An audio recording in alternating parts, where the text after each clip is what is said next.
Welcome to Disability Empowerment Now season. I'm your host, Keith Murphy DiCincini. Today I'm talking to Tobias Forrest, who is a performer and actor with a disability and wheelchair user. Thank you so much for having me. I appreciate it. Yes. So congratulations on hitting it big time. Well, I don't know if we've hit it big time yet, but you did recently get to do 2 episodes of Law and Order Organized Crime, which was a huge opportunity, obviously, for me, and a great experience. I got to work directly with Chris Maloney, and it was just an awesome team of people. I mean, it's Law and Order, so they know what they're doing. All I had to do was come You in. would hope that Yeah. Dick Wolf knows what he's doing. He's made his life across several different series where this Yes. is all his production company does. There's definitely a winning formula. So if I can be one of the ingredients in that winning formula, by all means, please, I will take the job. And it was great. So take us back to getting that call and auditioning because it is a big deal. I mean, Law and Order, FBI, Chicago Med, all of these shows that Dick Wolf Productions runs, you don't even have to watch them to be aware that Yeah, they're that much of a cultural pop culture icon. And so as a actor, what is it like receiving that call and going in for that audition? sure. Well, I have been acting for, gosh, really 20 years now. I started because I won a Christopher Reeve Acting Scholarship that I really wasn't an actor. Someone told me about it, and I had performed as a monologue that I wrote as an old man with Alzheimer's while I was getting a degree in psychology, and everyone said, "Oh, you should be an actor." So when this opportunity came along to audition for the very first time, I did the old man with Alzheimer's, and I ended up winning this scholarship, which changed my life and made me become an actor. And I started off with really small um, ideas of like, hey, I'd like to be an extra. Hey, I'd like to say something in a show someday.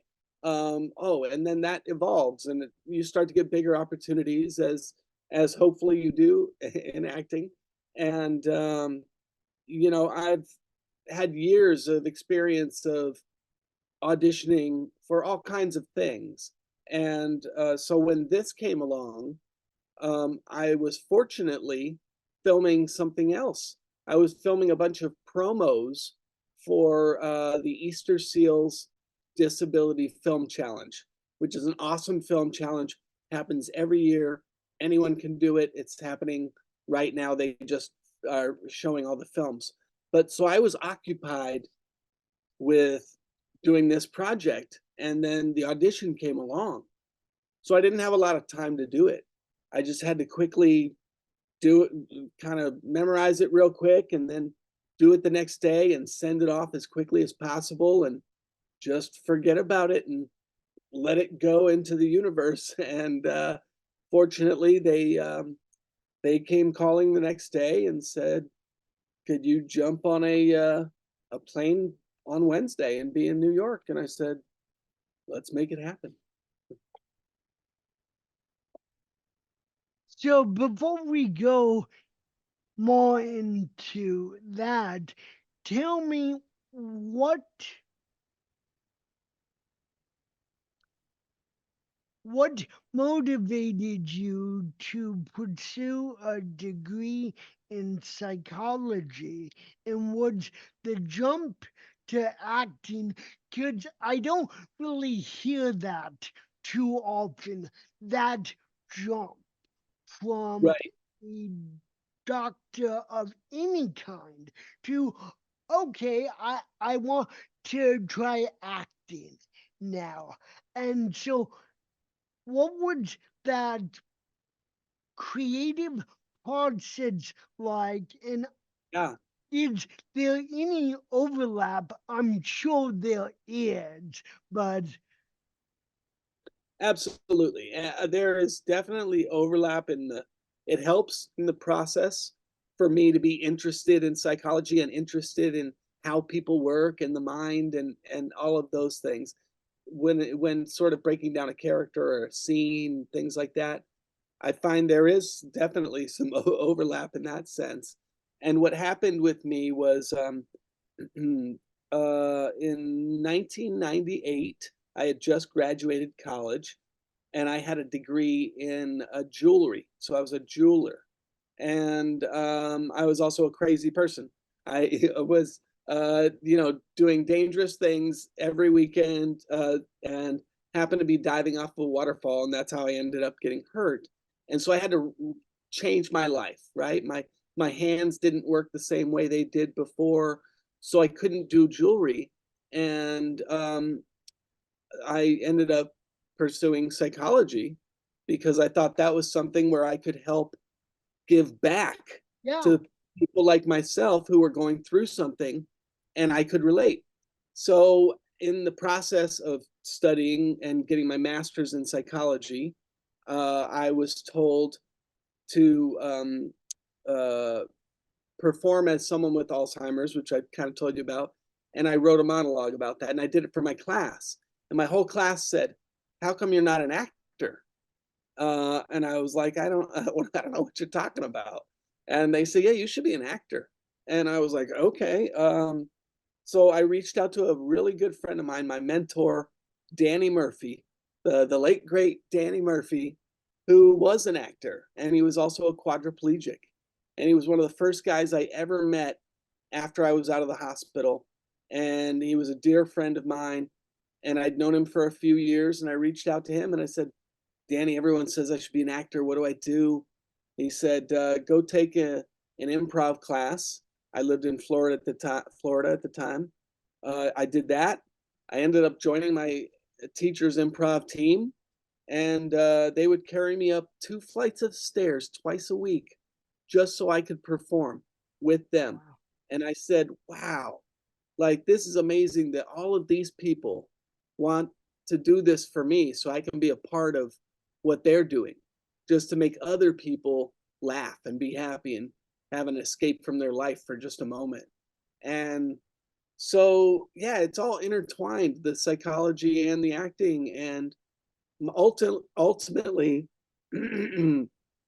ultimately, my desire is to normalize people with disabilities in media so that if you have a story and it involves a character with a disability, the story's not driven by their disability.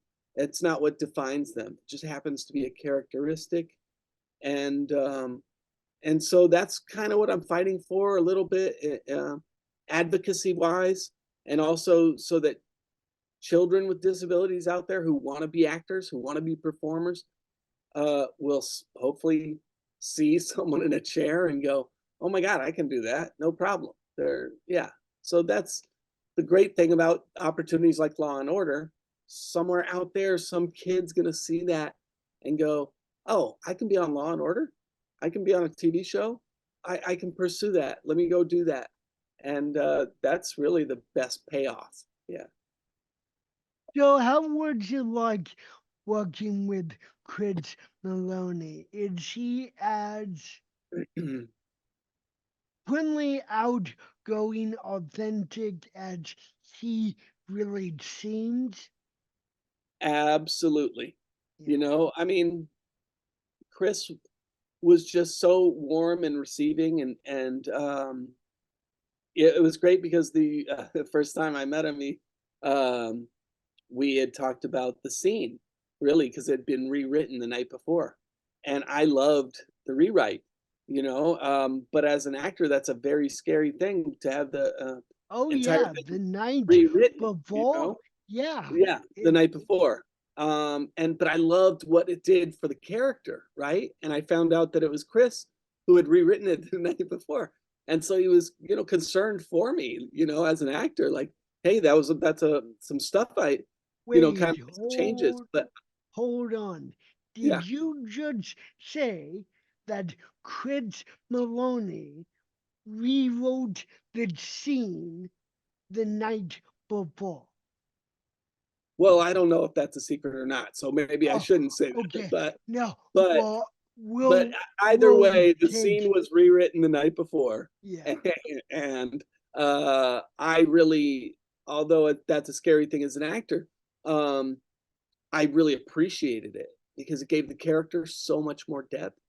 And so he and I started off on this really good rapport about the scene and about the characters and about the acting, and then we were able to like really just lead into like between scenes, being able to just be guys and hang out and, talk and yeah. focus on the He work, but still be able to be removed from the work and be two guys, talking about each other's lives. And he that's all you can ask for, is yeah, something he really there. seemed, sorry, there's a brief delay on my end. Uh, I didn't catch the last part. Oh, just saying that, he's one of those guys that he's there with you, right? He's there with you in the scene and he's there with you between.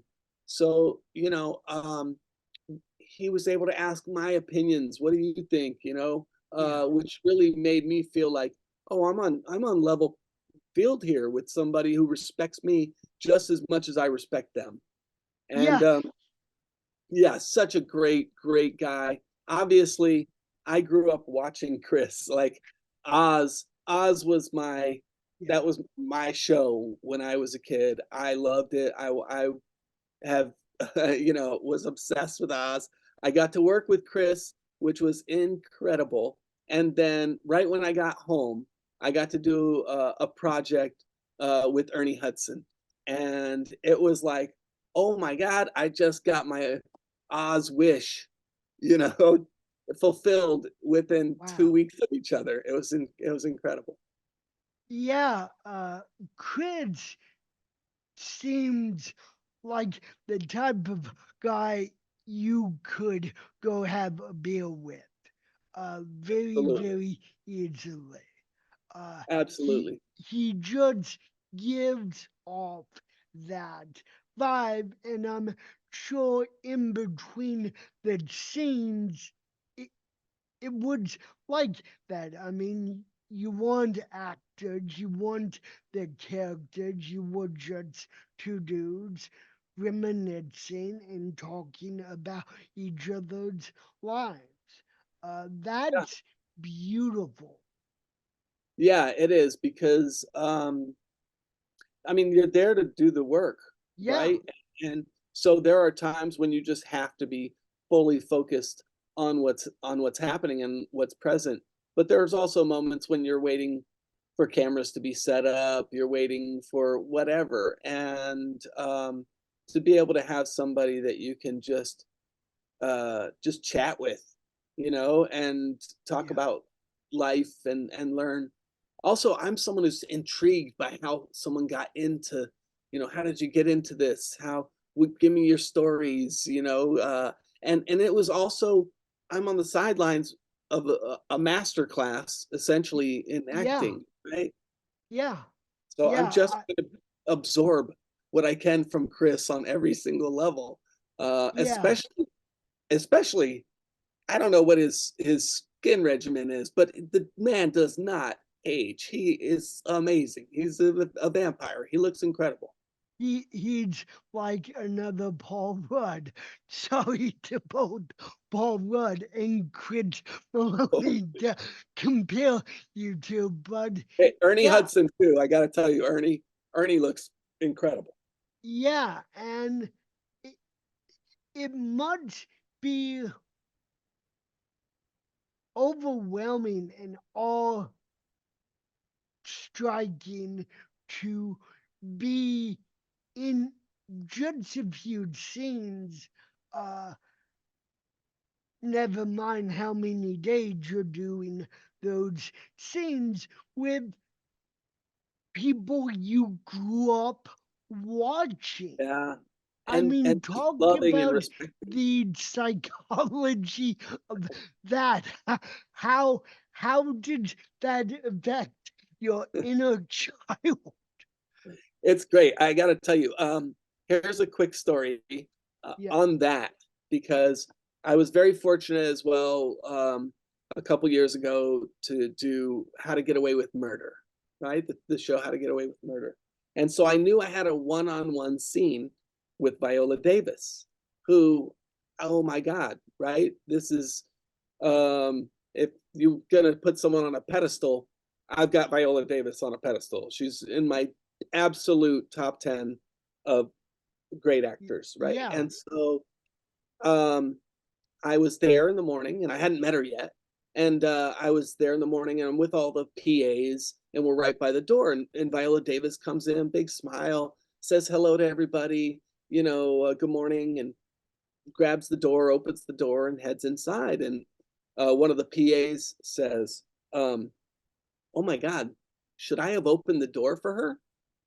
And another PA goes, well, I don't know. That's Viola Davis. She's a pretty independent woman. Like maybe she wants to open the door for herself, and like you don't want to offend her. Like, and so they start this discussion about whether or not to open the door for Viola Davis.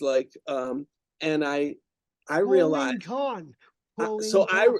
I Yeah, realized this. What happened was I realized that whenever I go to a door, this is exactly what happens for me because people say, do I open the door for the guy in the wheelchair or do I not? Right? Because am I going to offend the guy in the wheelchair? Maybe he wants to open the door for himself. And I realized in that moment that I am Viola Davis.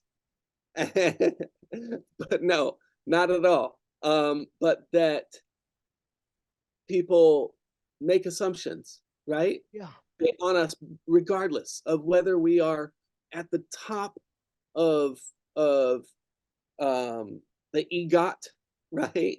The Emmy, the Oscar, the Grammy, the Tony. She's got them all. She's one of the best yeah, actors of all time, and yet um, people will look at us both with caution because yeah, of the situation.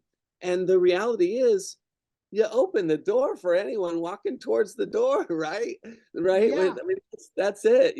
Hospitality is you open the door or you kindly ask someone if you can open the door for them. And that is a huge lesson for me that I learned because I was like, oh, wow. Um, it really doesn't matter. We are all just humans trying to create this product, especially in the entertainment industry, that can hopefully again take people away from their moment, from their lives for just a moment, so they can either enjoy it or reflect on their life, yeah, or just get away. Um, so that was a humbling experience for me to go, you know what, we're just people, whether yeah, we're the PA worried about whether to open the door or whether we're the amazing actor that has had tons of experience, or whether we're the first time acting on a set, as yeah, long as we can uh feel humbled by that we are all sort of essentially um looked at the same on yeah, some level. Yeah. And that's what I've been fortunate because I've gotten to work with people that also like have treated me that way. Viola Davis, amazing. Again, in between scenes, just joking and laughing and, Cannot be more human. just a human. And when you're present with somebody and you give them that moment, um, in life and in acting, then you've got some truth happening. Yes, that's very true because it's like at the end of the day, we're all just people trying to do our best, trying to make it in life, trying to hopefully leave this world a better place than when we found it. Yeah, And it's like, now, to be fair, we have been friends on social media for I don't know how long, but it was getting a even a cameo in a show like Law and Order criminal uh sorry Law and organized crime. Order Yeah. organized crime. That's how pervasive. uh I just finished watching FBI Most Wanted, which is another show in Yes, Wolf universe. It wasn't until you posted about that show that I was like, okay, that would be a really good interview. And we don't have to discuss Law and Order for the entire interview. right. I mean, cameo roles, extra roles, symbol roles, you do them long enough and they eventually hopefully lead That's it. to something like uh Chris has done, I think, mainly TV, some movies, Yeah, the rich judge judge SVU. People have their staples sometimes, but it's the extras that set a scene, that pull us in to the world, that make us believe that you guys performing the scenes aren't actors. You're really these characters. Now, if yeah, right, we know you, then that's one thing, but there there was no point of watching the episode the other night if I didn't if you didn't post that I wouldn't have been shocked out of the right. and that's good acting when you can come on set, when you can roll on set and just do the hard work, even if it's a scene rewritten at uh, the previous evening, and Right.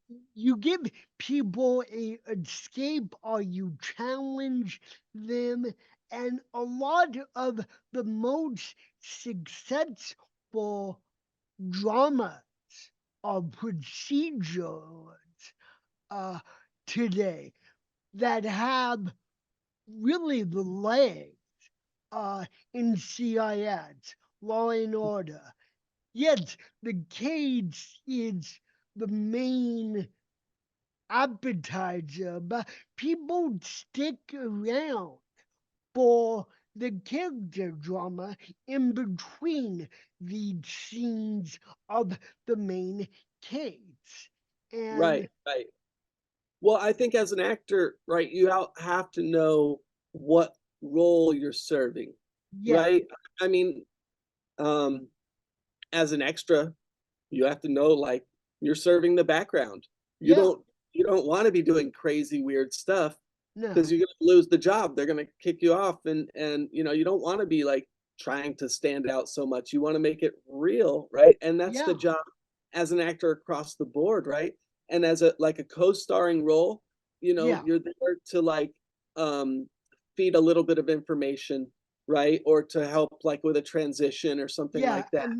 And that's a very valid Yeah, point. You're not an extra. You're right.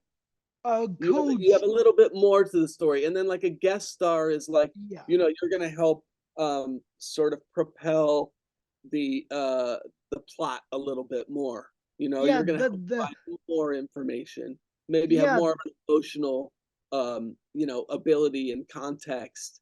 You know, so every job on Yeah. a, like a TV show kind of really has its serving purpose, right? You have recurring roles that are really there to also help feed information and develop sidelines, storylines, you know, that so we don't have to just follow the one main thing. We have Yeah. these offshoots, you know, that we can follow too. Yeah. So it's interesting the dynamics of the structure, right? And Yeah. also the different styles, in a sense, of acting for different shows, for Yeah. for different roles.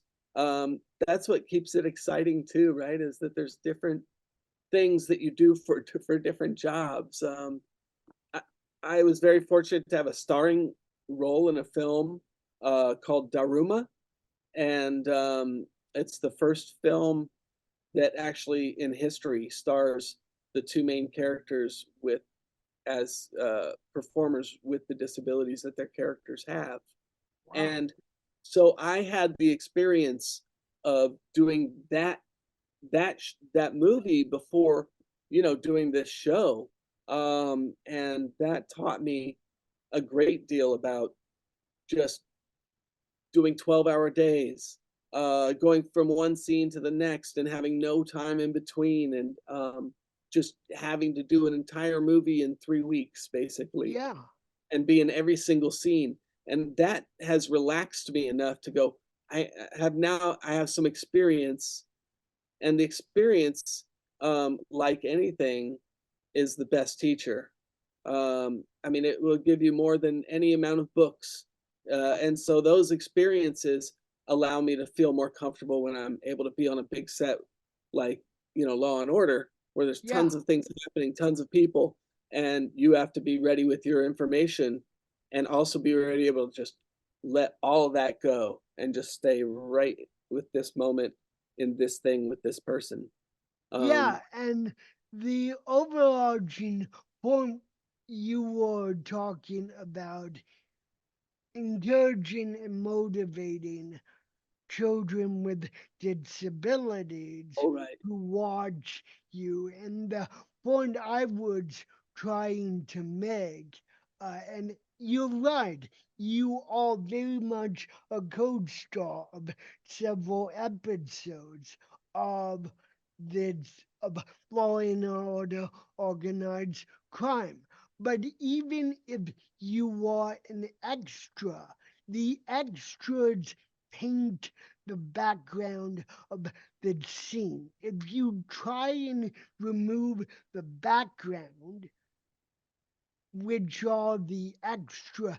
people, it doesn't matter the abilities of the code stars, the guest stars, the stars. It's They're that pulled quote. out of Yeah. the It's moment and they pull out. Yeah. it's that old quote, you know, there's no small parts, right? Yes, Uh, exactly, yeah. exactly. My So, metaphor, yeah, my metaphor has always been surfing. So, when you're surfing, there's no small waves, right? There's small waves, but they're no, fun. It doesn't yeah, matter. They're fun to be in the water. And it's fun just to like what you have to do is you have to get in the water. You have to paddle out. You have to put in the work, and then you have to wait for the waves. And then sometimes someone else gets the wave, and you have to let them take that. But when it's your opportunity to ride that wave, you enjoy it as much as you can. You learn as much as you can. You stay on it for as long as possible, and there's no big breaks. There's no, I don't consider Law and Order my big break. It's another wave No. of opportunity. And Yeah. now I paddle back out. I paddle back out. I wait Yeah. again. Hopefully the waves get bigger and the opportunities get better. Yeah. But I'm here to enjoy myself and enjoy the opportunities and experiences first and foremost, and then the rest is all secondary. Yeah. And you're right. I mean, shooting a film in only a few weeks to a few months is very, very different than shooting a TV series. And you've shot both. Going back to the psychology of acting, do you prepare for each the same way, or is there different techniques that you use actor as a actor to convey what we see on screen? There's definitely different techniques for the projects depending kind of on what they are. I When I had to prepare for Daruma, the film Daruma, um, I knew that the script wasn't going to change or change very much, but I also knew I was going to be shooting out of sequence, completely, and that I would have to know where I was in the story at any given moment, no matter how tired I was, no matter what time it was, no matter where I was, I would have to be able to reference it like instantly and be able to understand the context and emotionally. And so for that, I memorized it like a play. I was like, I have to know everything about everything, right? And so that's how I just committed it, the whole thing to memory, everybody's lines, it didn't matter. And and I went in with that, really trying to focus on the character and what is what's going on in the scene, but also not fall into the trap of I need to sell this emotionally, right? I need to make sure that the emotional moments are emotional. None of that. Just still trying to be truthful and it with whoever I'm in the scene with. And I had some great people in that movie, including John Lawson and Victoria Scott, who were my main partners in crime. And then I also had Abigail Hawke and Barry Bostwick, who are Wow. fantastic people to be with. And so that made it Wow. really easy. Now, with a like a TV show Yeah. like Law and Order, I learned a long time ago when I did my very first guest starring scene on a show. I had a big scene with Jim Belushi, and they rewrote the entire thing the night before. I don't know if it was Jim, but according to Jim, I don't think it was him. Uh, but Touche. thank you for that. Anyways, so I had this huge monologue essentially, and they rewrote it the night before, and I had memorized this thing like it was Shakespeare, and I had to unforget everything and re-remember everything. And right before we film, Jim Belushi says, "So you got all that memorized? Like that was a lot of stuff." I was like, "Well, I did until now," like, because now the pressure, I felt the pressure of it, Yeah. and I quickly learned in TV, you cannot hang on to the words. You can't even necessarily hang No. on to character very much because those dynamics might change instantly, and you have to have more flexibility to go, oh, what I committed to. Maybe with a movie, you might be able to go, I'm committed to doing it Yeah. this way. I see the character as this way, but I feel like with TV, you have to um, serve the purpose maybe a little bit more and less the self purpose. Yeah, And and that's interesting about TV because people do that a lot. And but the ones who do it correctly are able to sell the character they were written for as if you had never let go of right, the character in question. So it's a catch yeah. 22, a full circle type of deal, said the non actor. Now there Well, is, for Law and Order, for instance, like I felt kind of at home with that situation because one, I went to military school. I went to Valley Forge Military Academy, and so I didn't serve in the military, but it was pretty close to it in that school. In my years, it was very militant. Um, and I also have a background in psychology, so I've led groups, psychology groups, and so I had sort of those experiences, and I wasn't worried about those.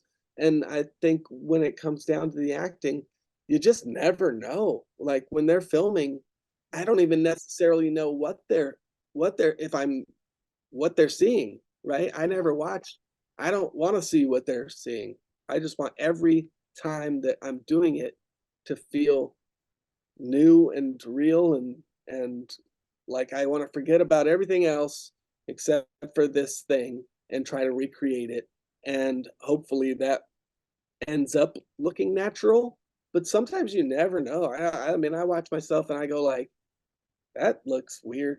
That's like, okay, okay, Toby. I don't know why you did that, but that's what they did. That's what they got, and that's what is there. And at least if it feels like maybe slightly embarrassing or whatever, then at least I know that's real, right?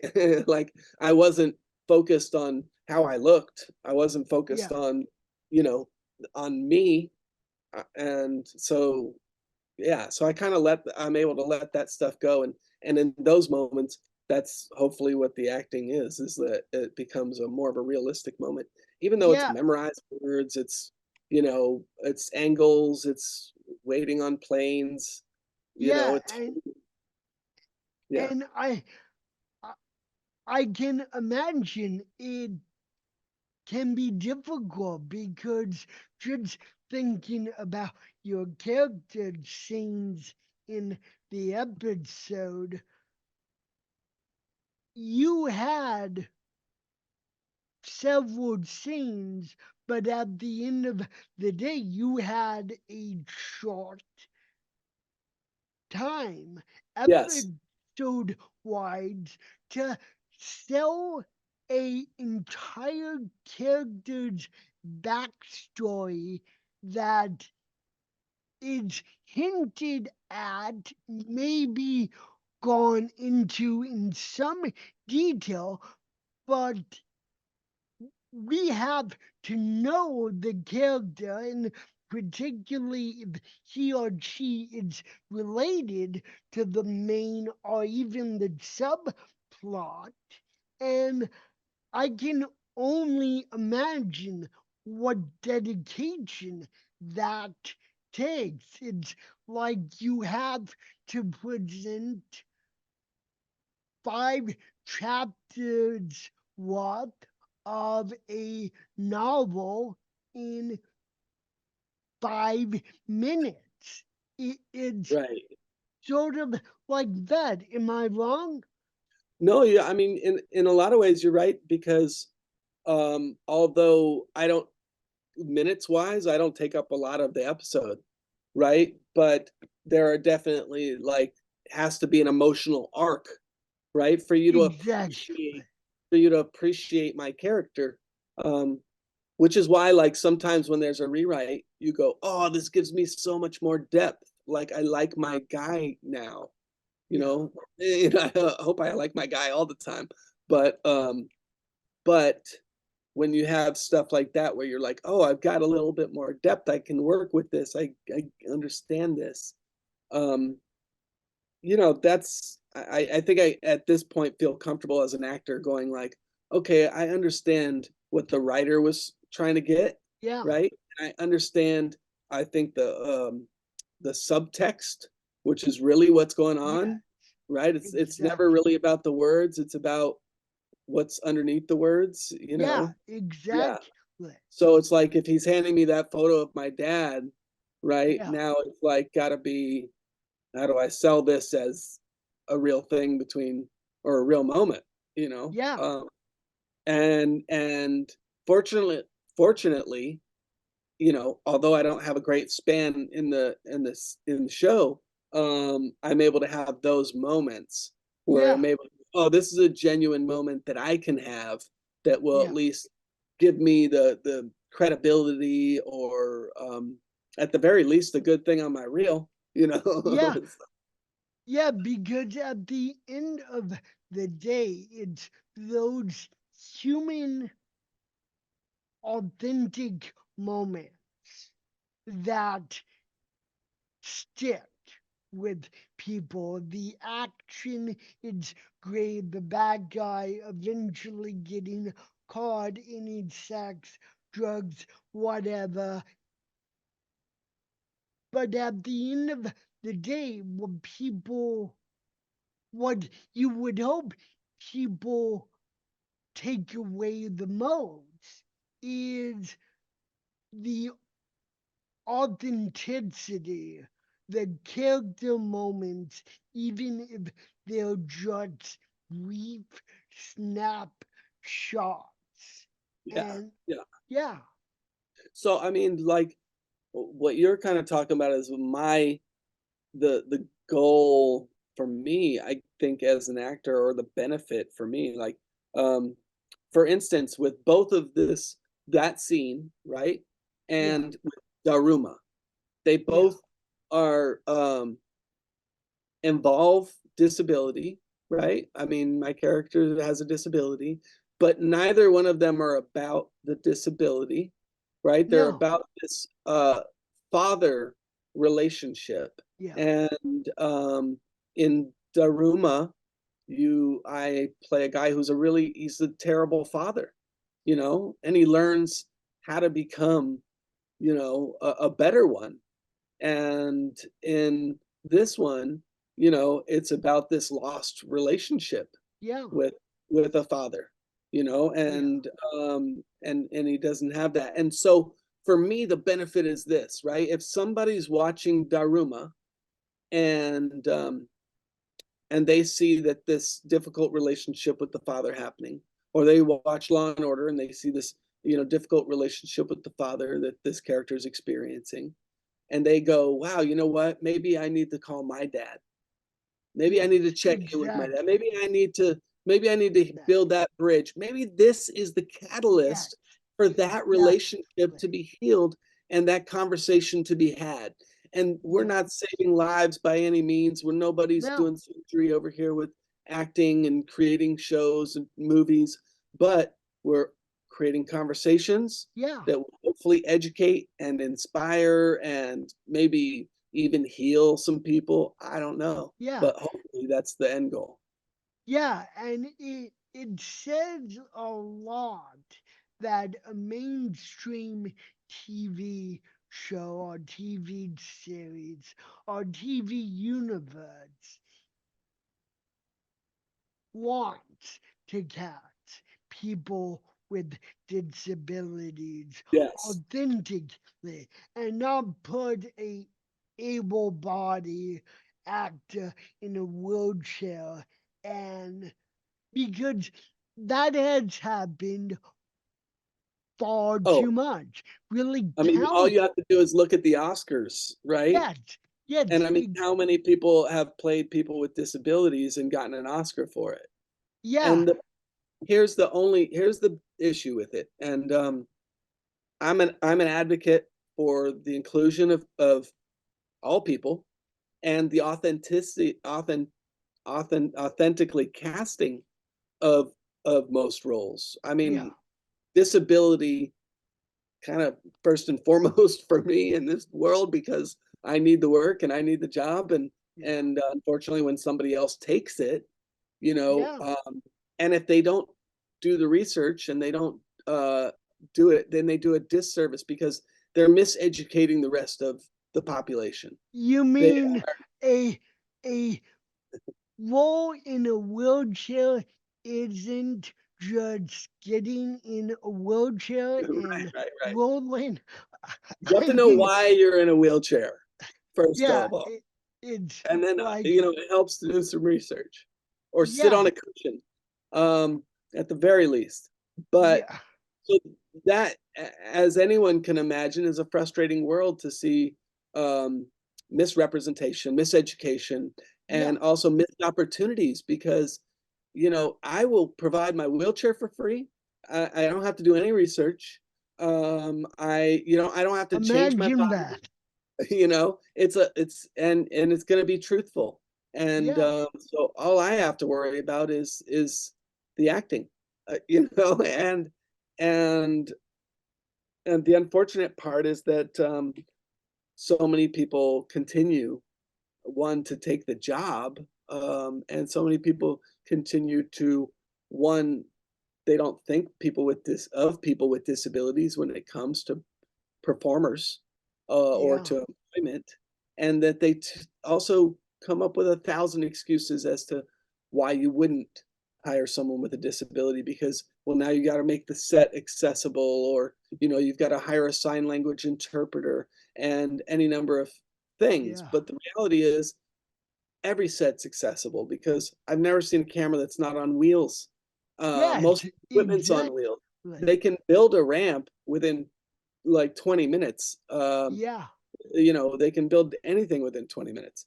So there's all this slew of excuses, and the reality is once it's put into practice, and you authentically cast people, and you also have inclusion in front of and behind the camera, yeah, then you've got like equal opportunity, you've got authentic representation, you've got proper education, you know, and I'm hoping that we're getting there, yeah. because what we see on our TV, at least with shows that like Law and Order, Oh, that we, represent, that yeah, is a mirror of society, yeah. essentially, we should be able to see inclusion across the board of all types of people. Yeah. Absolute. So, I mean, and the it's not about hiring someone with a disability to play that disability, right? It's not about that. Ultimately, I do feel the best actor for the job that can represent this character and bring this to life should do that job. Yeah, But if there's a disparagement, if the only job I get will ever be guy in wheelchair, um, and no one will ever say, "Oh, uncle, oh, this guy could be in a wheelchair. Oh, attorney, oh, this guy could be in a wheelchair." yeah, You know, it like, unless it's written, it won't be considered, and yeah, unless somebody says we should do this authentically, then it won't even yeah, be offered. You know, and then if unless somebody says we don't need a star name to make money on this, right? We That's not our intention, is to get a star to play somebody with a disability in order to make this movie, or this project. Then then that's the only time that the consideration or the true chance will happen. And so yeah, you just keep it gets narrower and narrower and narrower and narrower. And the reality is that over 20% of the population has a disability, yeah, and less um, than like 2% of what we see in the media actually represents disability. And then a tiny increment of that is actually people with disabilities playing yeah, people with yeah, disabilities. You start to realize how small the grain of sand is on the mountain that is authentically representing this community. And yeah. It's yeah, very, very shocking. it Wrapping up is. wrapping up, although I'm sure we could go on and on about all of the ins and outs of the entertainment business. And you're right, it matters not just for actors and performers with disabilities, it matters for stagehands, directors, ADs, assistant ADs, prop, Everything, yeah. Writers, every, you know. yeah, writers. Oh yeah, I somehow forgot writers. I think they are important. Uh, Definitely where it starts at least, you know. yeah, So, yeah, but I think it, and also listen, you're doing the service too. You're expanding knowledge and with your podcast, right? Sharing what you appreciate about entertainment and what what is educational, right? Will then hopefully be like, we don't love the word inspirational, but I will use the word inspirational because if I can inspire somebody to be inclusive or to create a yeah, project yeah, that will hire people, that will get people with disabilities a little bit of experience and some money in their pocket and some safety. I mean, our cost of living is already huge. yeah. So anything that can benefit people with disabilities to do something that they love, I will totally want to inspire people to do that. So So, you as well, obviously. And thanks for, having me on so that we could do that together. yeah, and one last question, although I usually ask two, but the important one because we've talked a lot about the entertainment industry, the lack of accessibility, representation, and I truly hope, Toby, that this is only the first of several conversations we have together. But as my guest, what do you hope that listeners and viewers with disabilities take away from this episode? And what do you hope that those listeners and viewers who have yet to become disabled themselves take away from this episode? I mean, I think that the most important thing um, to take away from this episode is to one, support things that are authentically, representative and that are inclusively cast, inclusively hiring, and things like that. So at the very least, that's what we can do is support community that's already out there that's doing it, and you know also that there are opportunities. There's opportunities where you don't even know that they are to get started without any experience. I mean, the Easter Seals Disability Film Challenge is just one of them.